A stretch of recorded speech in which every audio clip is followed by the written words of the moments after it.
Albert Einstein, que elaborou a teoria da relatividade, fugia das aulas de matemática. O Walt Disney, que criou o império do entretenimento, foi reprovado em artes. Isaac Newton, que identificou a gravidade em seus estudos, foi expulso da escola. Teriam sido eles crianças superdotadas? Nós estamos aprendendo aqui no Educação que nem sempre crianças superdotadas apresentam o perfil gênio comportado. Fique com a gente e saiba como identificar uma criança com altas habilidades. Então, iniciozinho do segundo bloco, deixei uma pergunta no finalzinho do bloco anterior. Pai e mãe que estão vendo o nosso programa, poxa, meu filho é hiperativo, será que ele é superdotado? Algumas dicas antes de procurar os especialistas. O que caracteriza a criança hiperativa é um movimento, é uma atividade motora muito grande, muito acima da média. Isso é o que caracteriza a hiperatividade. Frequentemente, a hiperatividade vem com o distúrbio de atenção. São crianças que não conseguem se concentrar, que não conseguem prestar atenção por um tempo bastante longo. Bom, o que acontece com a criança superdotada? Ela pode ser hiperativa também e ter essa mobilidade muito grande. Dificilmente ela terá o distúrbio de atenção. O que caracteriza a criança superdotada que diferencia desse quadro? Ela tem atenção, ela se interessa profundamente por determinadas coisas e ela tem uma aprendizagem extremamente rápida e independente. Então, a gente fala sempre que uma das características da criança superdotada no seu desenvolvimento mais inicial é a precocidade. Nós sempre fazemos esse tipo de pergunta às famílias. É uma criança precoce? Foi uma criança precoce? E o que quer dizer isso? Bom, por exemplo, aprender a ler. Em qualquer lugar do mundo, as crianças aprendem a ler desde que estejam numa sala com um professor que ensine. Por volta dos 5, 6 anos, varia um pouco de país para país, com que idade você entra na série em que se ensina a ler. Mas acontece por volta de 5, 6, 7 anos. As crianças que são precoces na leitura, elas aprendem a ler, às vezes, com 2 anos, 2 anos, 2 anos e meio. E a grande diferença entre ela e a criança que está dentro da sala de aula sendo ensinada é que ela não é necessariamente ensinada. Ela aprende porque o mundo é escrito em volta dela. E ela faz perguntas. Mamãe, o que está escrito aqui? Papai, lê para mim. Mas essas pessoas não têm o intuito de ensinar. Essas pessoas apenas leem para ela. Além disso, se você ligar à televisão, vários anúncios, além de ter ação de pessoas e fala de pessoas, tem coisas escritas. Sim, agora, uma coisa que a senhora falou foi o seguinte, nem todo mundo, um superdotado, ele pode ser gênio em matemática e ruim em português. Esse cara, ele também vai ele vai aprender a ler primeiro que os outros? Se a área dele de superdotação for a área da linguagem. Ou ele pode também não demorar a aprender a ler, mas fazer conta rapidinho. Então, aprender a fazer conta. Tem um exemplo muito bom. Uma meninazinha que não tinha ainda 4 anos, de baixa renda, aluna de uma creche beneficente, e ela um dia no supermercado com a mãe sentada dentro do carrinho e a mãe pondo coisas dentro do carrinho. A folhas tantas, ela disse, mãe, não dá para botar mais nada. A mãe disse, como assim? 4 anos. 4 anos. E ela disse, mãe, você saiu com R$50, aqui já tem R$50. Nossa. Então, ela estava somando as coisas dentro do carrinho, coisas com dezenas e unidades e centavos, etc. E ela disse, aqui você já botou R$50 aqui dentro. Ela não tinha feito 4 anos ainda. Então, ela, obviamente, que a precocidade dela era na área da matemática, da lógica. É difícil para um superdotado, muitas vezes, então, realizar trabalhos em grupo por conta do ritmo dos outros alunos? Ele se sente meio deslocado? Tem situações que sim, outras que não. Tem crianças que são superdotadas que se dão muito bem com os colegas. Em outras situações, acontece muito também, ele se sente meio deslocado do grupo e ele tem dificuldade realmente para encontrar, porque é o que a gente chama do par intelectual. Aqueles que têm os mesmos interesses que ele, que pense como ele. Então, às vezes, existe algum tipo de conflito, sim. Aí, nesse sentido, é importante que o superdotado continue numa escola regular, que ele tenha as atividades dele fora, mas também que continue numa classe regular? O para ideal entender seria isso. O ideal seria que ele tivesse um convívio num grupo heterogêneo e que ele tivesse também uma parte do dia num grupo homogêneo. Todos tão brilhantes quanto ele. Isso pode ser feito fora, como é o caso do programa Estrela d'Alva, que as crianças frequentam esse programa no contraturno da escola, mas isso pode ser feito dentro da escola. O professor, dentro da sala de aula, ter atividades mais avançadas para 1 ou 2 alunos, ou esses alunos saírem da sala e irem para uma sala de recursos onde eles fazem essas atividades. Mas eu queria voltar ao que você perguntou sobre trabalho em grupo, e uma coisa que a gente vê também com frequência é que existe um trabalho que é para ser feito por 5 alunos e o superdotado faz o trabalho inteiro e diz, deixa por minha conta, porque ele sabe que ele vai fazer bem, ele quer o 10 não quer que ninguém atrapalhe. Que é lamentável. Também do superdotado, né? Que é essa exigência com ele mesmo. Ele quer o 10. Ele quer o melhor. Sempre muito exigente. O perfeccionismo é uma das características deles também. Né? Ah, interessante. Isso pode atrapalhar em tanta coisa, né? Atrapalha. Porque a vida não Sofrimento. tem perfeição. Leva um sofrimento, muitas vezes. Né? Nos relacionamentos, em tudo. São geralmente crianças que precisam de acompanhamento psicológico por Não conta necessariamente. disso? O percentual de alunos superdotados que precisam de acompanhamento psicológico é igual ao percentual na população em geral. Essas escolas, o que elas necessitam, as escolas regulares, né? O que elas precisam fazer? Quer dizer, tem que ter uma sala de recursos, né? O que tem que ter para ele não virar o bagunceiro da sala ou não ficar deprimido? O que essa escola regular tem que ter? Tem muitas possibilidades. Uma possibilidade é, se ele é muito bom em muitas matérias, é a aceleração. Então, ele pular uma série, ser acelerado, isso melhora um pouco, porque durante pelo menos algum tempo ele vai ter novidade na sala de aula. É uma solução que não é uma solução a longo prazo, mas é uma solução a curto prazo. Então, isso é uma possibilidade. A outra possibilidade é o enriquecimento dentro da própria sala.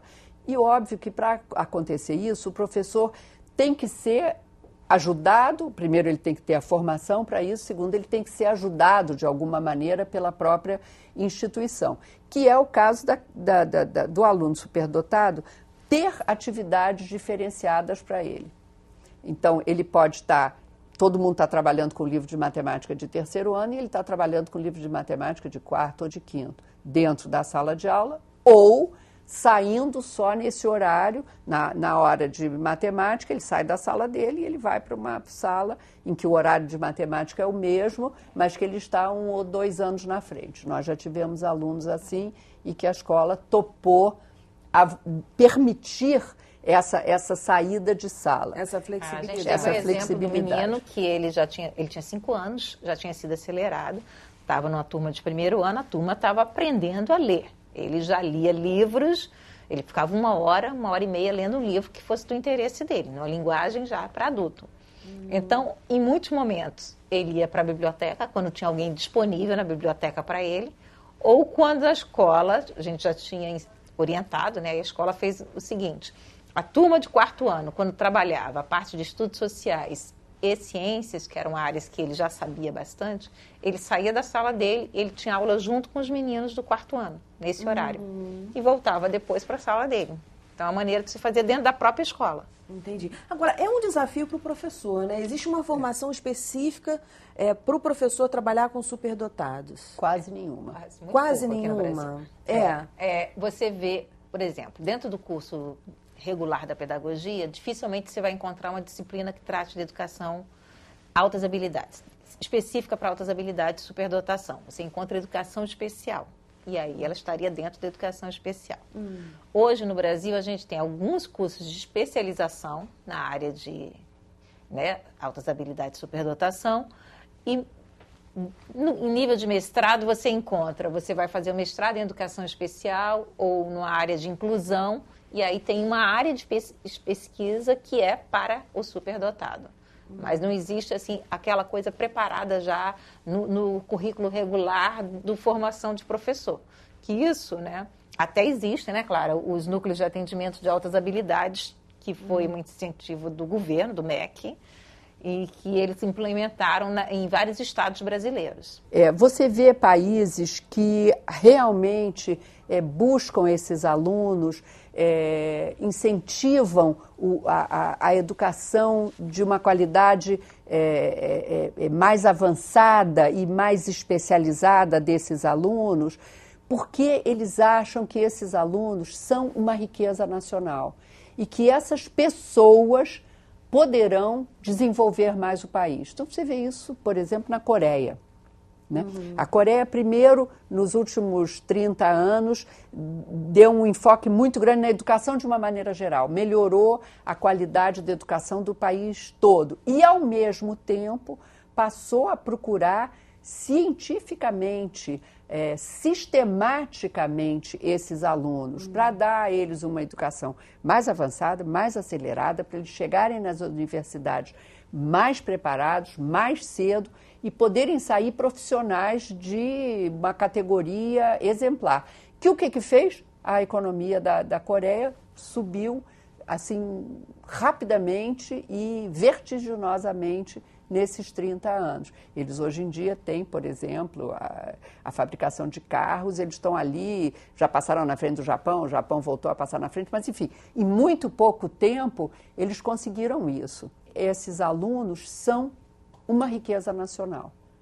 Você tem minas de ouro, você tem petróleo, você tem o que quer que seja, e você tem cérebros brilhantes. Eu vi o blog de uma advogada, mãe de aluno superdotado, que o filho dela não passou na prova na escola, né, do terceiro ano, mas passou no Enem. E aí tem também toda uma discussão judicial em torno disso. Muitas vezes os pais têm que recorrer mesmo à justiça para poder valer o direito, porque por lei, existe a lei que dá direito para que o superdotado possa ser acelerado. Inclusive, recentemente, a presidente Dilma assinou agora no final de dezembro.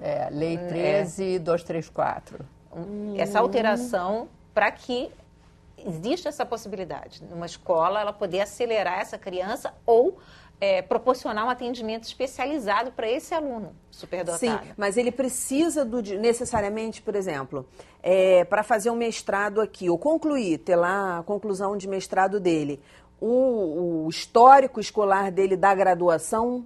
Se ele provar que ele conhece todos aqueles conhecimentos, ele não precisa frequentar. Certo, mas ele tem que provar que ele tem aquele conhecimento. Então, por isso que eu digo que, às vezes, ele entra para um mestrado de matemática e o único conteúdo que ele conhece é o de matemática. E, na verdade, você não pode dizer que ele tem o equivalente a uma graduação se ele não tem os outros conteúdos que a graduação tem. Certo, então ele tem que cumprir aqueles, ou pelo menos provar que ele conhece. Então, em termos de escolaridade básica, o Enem agora faz isso, porque desde que você passe o Enem, isso vale como o seu ensino médio. Uma questão que vai surgir agora, porque essa lei 13.234 saiu, acho que publicada no Diário Oficial, dia 30 de dezembro, agora, o último. Mas uma coisa que havia até então, é que o aluno só podia usar o Enem como prova de conclusão do ensino médio se ele tivesse 18 anos. Ora, se ele é uma criança precoce que fez tudo cedo, ele não terá 18 anos. Por essa lei nova, será que vai valer um Enem feito com 16? Eu não sei. Que é o caso que você se referiu. Então, assim, a gente teria que ver se isso seria automático ou o aluno, a família, teriam que entrar na justiça para fazer valer isso. A gente teria que ver como é que vai ser a implementação dessa lei. Porque a impressão que me dá por essa lei nova é que deveria poder valer. Né? Ele tem 16 anos, ele sabe todos os conteúdos do ensino médio, o Enem vale pelo ensino médio e ele pode entrar na universidade. Esse ano entrou um menino, não me lembro mais de que estado do Nordeste, para medicina com 16 anos. Eu imagino que ele tenha entrado na justiça para fazer valer o direito dele, porque esses casos. Até agora você teria que ter 18 anos. Quer dizer, incentivar é a melhor forma para, claro, garantir o desenvolvimento dessas crianças, desses adolescentes, mas também para garantir que nós tenhamos, a sociedade tenha profissionais brilhantes muito cedo, muito rápido. Claro. Eu quero muito agradecer a presença de vocês aqui no programa. Parabéns pelo trabalho, muitíssimo obrigada pelos esclarecimentos. Eu não sabia um monte de coisa. Voltem sempre, vamos fazer mais programas falando dos superdotados. Estamos às ordens. Muito obrigada. Nosso programa está terminando. Se você quiser ver novamente, basta acessar o site www.tvalerj.tv e fique ligado no recadinho deles que vai aparecer aí juntinho com os créditos. Educação, se você não se envolver, não rola. Até a próxima. TV Alerj, o canal do povo fluminense.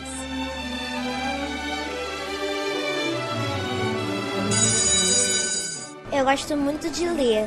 A leitura, ela me ajudou muito a falar melhor, a ter um vocabulário melhor. E eu acho que eu comecei a gostar de ler assim, porque quando eu era pequena, minha mãe sempre lia historinha pra mim.